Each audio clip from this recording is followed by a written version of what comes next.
eternal problem is, how do you deal with tragedy and malevolence? And you can say, well, I'm not prepared. It's like, yeah, fair enough.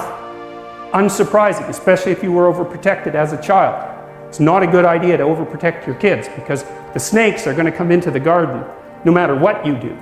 And so then you, instead of trying to keep the damn snakes away, what you do is you arm your child with something that can help them chop them into pieces and make the world out of them. So that the trick for human thriving in the face of suffering and malevolence is strength, not protection. It's a completely different idea. We also know this clinically. We know, for example, that if you treat people with exposure therapy for agoraphobia, which is, roughly speaking, the fear of chaos, I would say, the fear of everything, you don't make them less afraid. You make them braver. It's not the same thing. Because with an agoraphobic, see, what happens to them is the fall. They never conceptualize death and suffering. They're naive, right? It never enters the theater of their imagination, and it's because they're protected from it. But then something happens. This often happens to women in their 40s because they're the people most likely to develop agoraphobia. Something happens. They've been protected from chaos by authority their entire life. So maybe they had an overprotective father, and then they went to an overprotective boyfriend, and then they went to an overprotective husband. And maybe they were willing to be subjugated to all three of those because of the protection, right? So that's the bargain. They stay weak and dependent, and maybe they have to because that's the only way they can appeal to the person who's hyperprotective. But the price they pay for that is that they're not sufficiently competent. And then something happens in their life, often in their 40s, they develop heart palpitations, maybe as a consequence of menopause. Their heart starts to beat erratically and they think, oh no, death. It's like, well, who are you going to talk to about that? Right? There's no protection from authority for that. Or maybe their friend gets divorced, or maybe their sister dies, or something like that. It brings up the specter of mortality and maybe the specter of malevolence and mortality, and it brings it up in a way that authority, recourse to authority, cannot solve. And so then they have panic attacks. What happens? They go out, they get afraid, they feel their heart beating, then they get afraid of their heart beating because they think, oh no, I'm going to die, and they think, oh no, I'm going to die, and I'm going to make a fool of myself while I'm doing it and attract a lot of attention. So the two big fears come up. Mortality and social judgment. And then they have a panic attack. It's like fight or flight's gone out of control. Very, very unpleasant. Then they start to avoid the places they've had a panic attack. Then they end up not being able to go anywhere. So then Tiamat has come back, right? A huge monster, a little victim. And so what do you do with them? Well, there's no saying, no, there's no Tiamat. That's done, right? Their naivety is over. They've had a direct contact with the threat of mortality and social judgment. They've met the terrible mother and they've met the terrible father. And there's no going back. There's no saying, oh, the world is safe. It's not safe. Not at all. It's not safe. The fact that you think it's safe means that you were living in an unconscious bubble that was sort of provided to you by your culture. It's a gift. And now that's been shattered. And so now what do you do? Well, the answer is you retreat until you're in your house and there's nowhere you can go. You're the ultimate frozen rabbit, right? And your life is hell because you can't function. The alternative is, let's take apart the things you're afraid of. Let's expose you to them, carefully and programmatically. And then you'll learn that you're actually tougher than you think. You never knew that. And maybe you didn't want to take on the responsibility because, people play a role in their own demise, so to speak. When you had opportunity to go out and explore or withdraw because you were afraid, you chose to withdraw because you were afraid. So it's not only that you were overprotected often, it's that you were willing to take advantage of the fact that you were overprotected and run back there whenever you had the opportunity. So maybe you're a kid in the playground, right? And you're having some trouble with other kids. And in the back of your mind, I should deal with this myself. But you go and tell your mom and get her to intervene. And you know that that's not right. You know that you're breaking the social contract. But it's easier. And so that's what you do. You run off to an authority figure and hide behind the Great Father, right?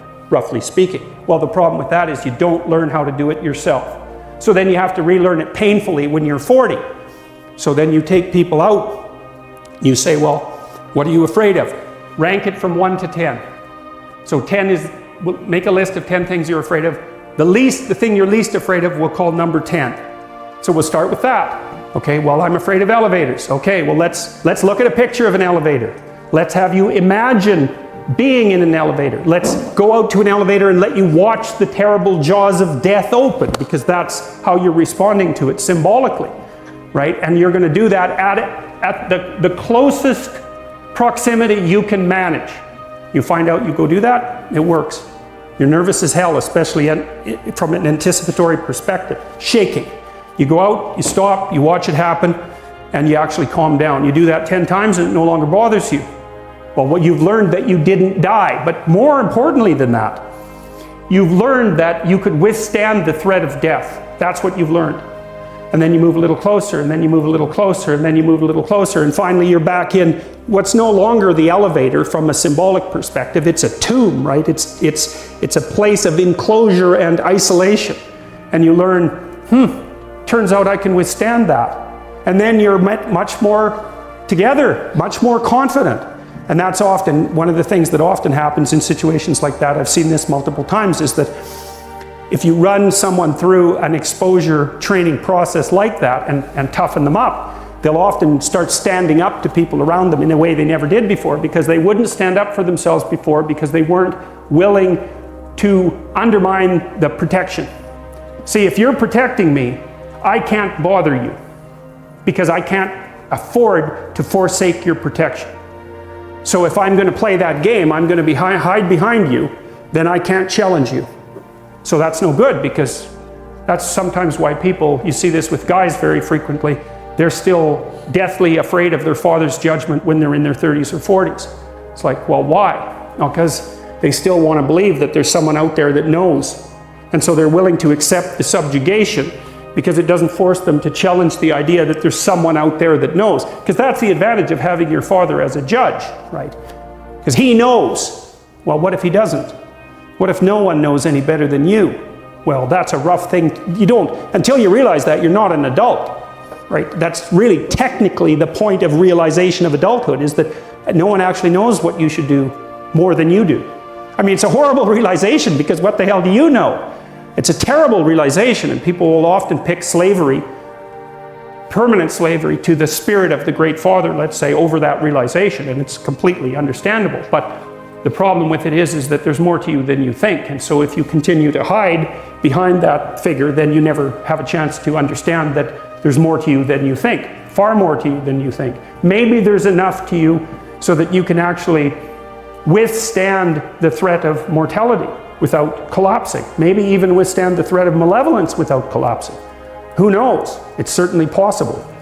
And it's not an abstract question. It's exactly the sort of question that you address in the psychotherapeutic process. It's always the question that you address. And the answer is often in the affirmative, because people can get unbelievably tough. And you know that because people work in emergency wards in hospitals, right? Or they work in palliative care wards, or they work as mortuary assistants. I mean, these people have bloody rough jobs, you know, or they're on the front line of police investigation into, you know, heinous child abuse crimes, and so they're confronting malevolence on a regular basis. And, you know, those are very stressful jobs, but people do them. And some people do them without even being damaged by them, although that's a harder thing, because you can see horrible things, you know, things you'll never forget.